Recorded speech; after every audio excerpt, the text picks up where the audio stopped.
¿Te ha sucedido que a pesar de que sabes que vas a estar enfrentando una circunstancia, la circunstancia misma te toma por sorpresa y tienes una serie de reacciones que después piensas, que después meditas y te das cuenta que no te hubiera gustado tener? Quédate en este canal de responsabilidad emocional porque vamos a recorrer exactamente qué es lo que pasa en nuestro modelo cognitivo y en nuestro modelo emocional cuando tenemos reacciones que no nos gustan.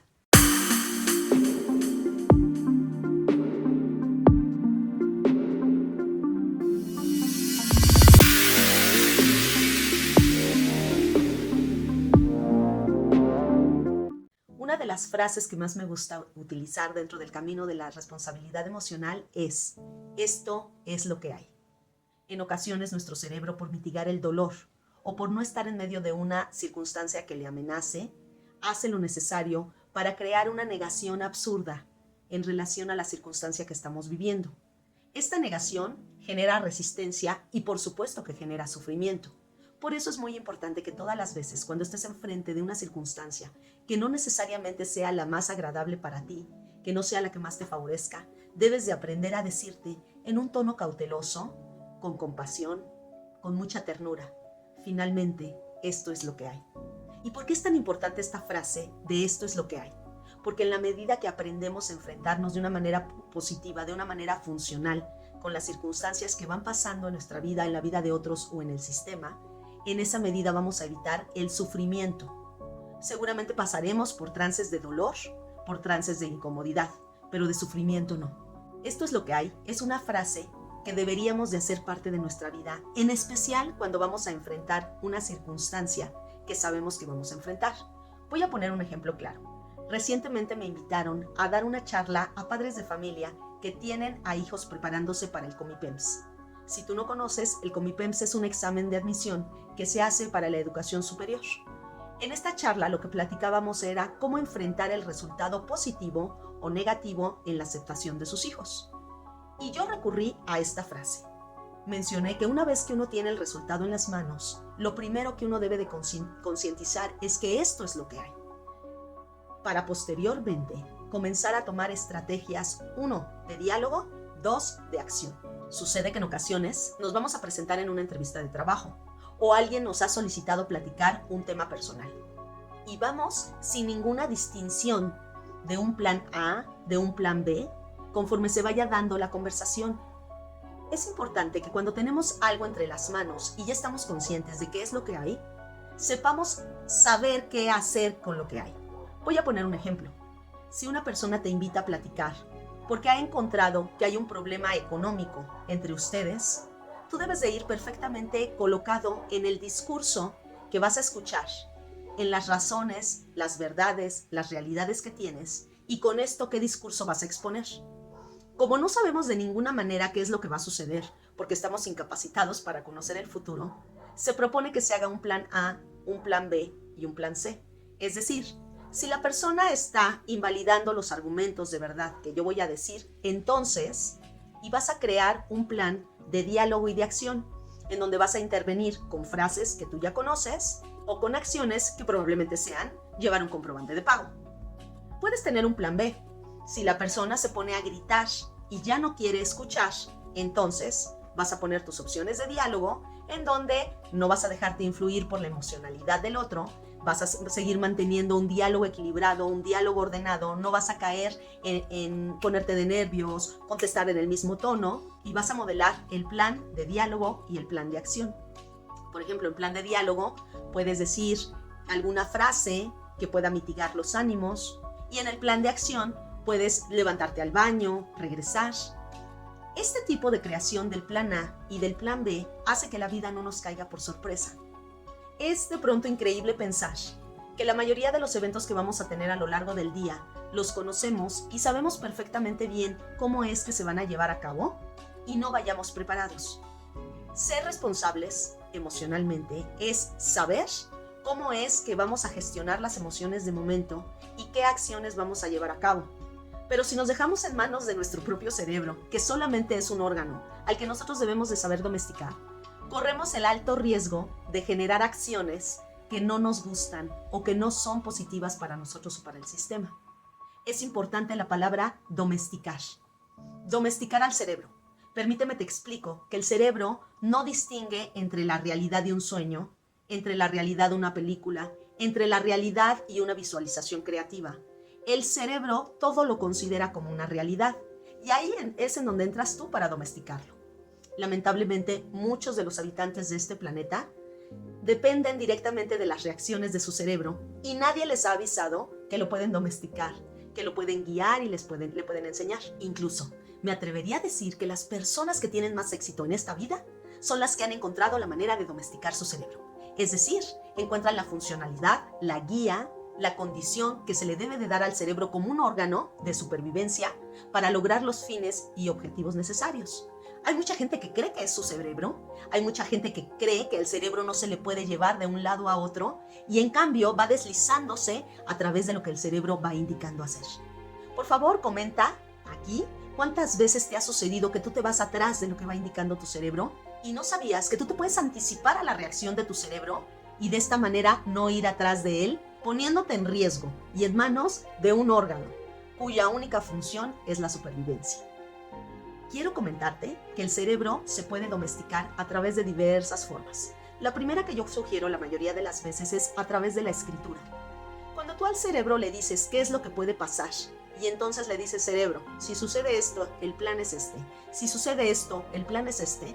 Tu cerebro va a tener un canal neuronal abierto en donde tiene una salida. Estos canales los tienes que abrir tú sí o sí, porque los canales neuronales que tiene abiertos tu cerebro al día de hoy solamente dependen de experiencias del pasado. Y probablemente tus experiencias del pasado no tengan las soluciones para determinadas experiencias del futuro.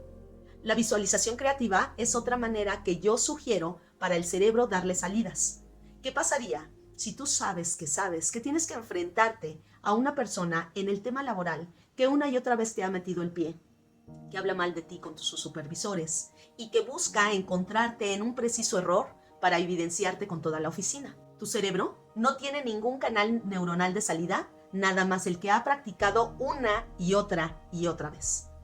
Tú tienes que ser generoso con tu cerebro y comenzarle a dar nuevos canales de salida.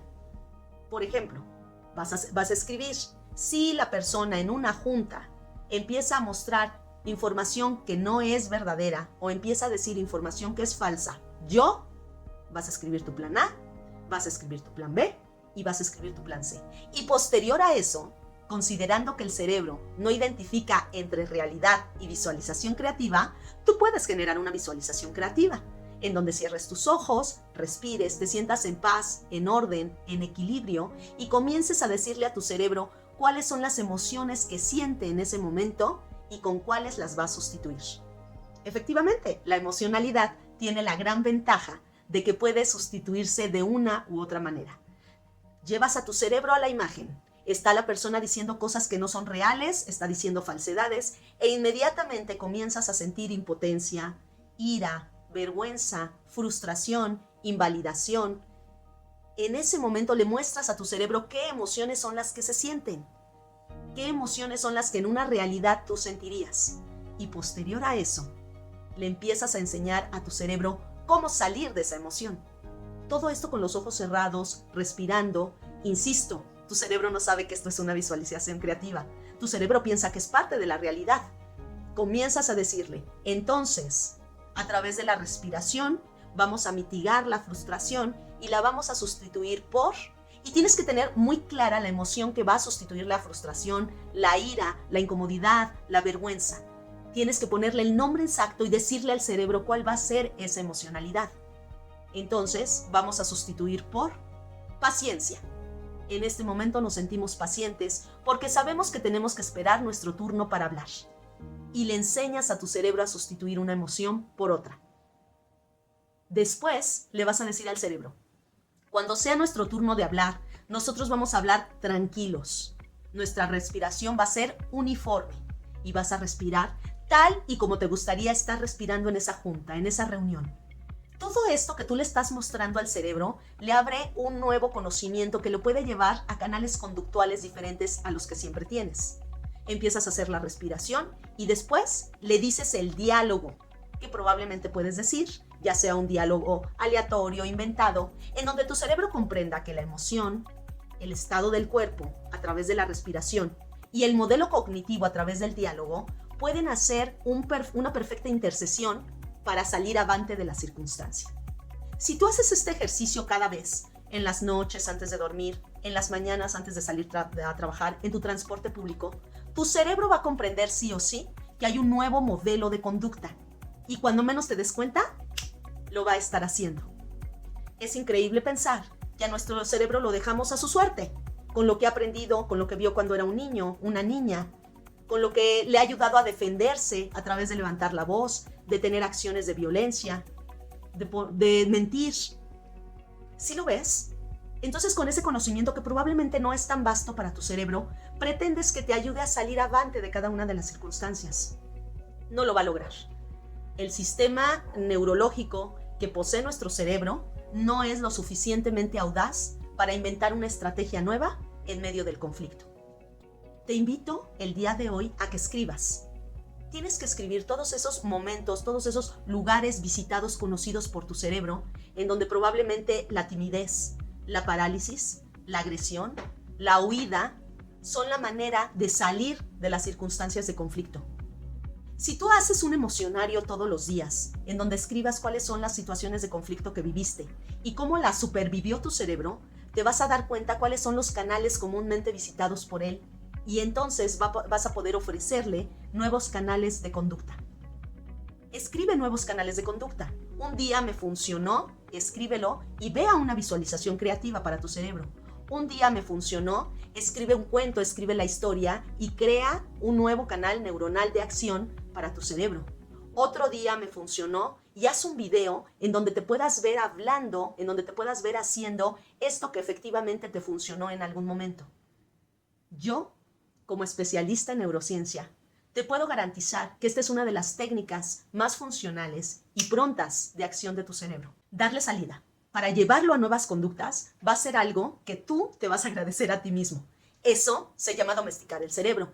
Y todos los seres humanos tendríamos que tener clases en la primaria, en la secundaria y más adelante de cómo domesticar a nuestro cerebro. Sin embargo, nos han dejado como una comunidad, como una sociedad en donde pareciera que vamos atrás de nuestro cerebro, atrás de sus salidas meramente fisiológicas, biológicas, con fines de sobrevivir.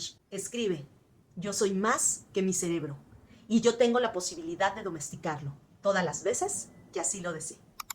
Si quieres más tips relacionados a cómo andar en el camino de la responsabilidad emocional, visita mi canal @AnaMunguiaConsultores.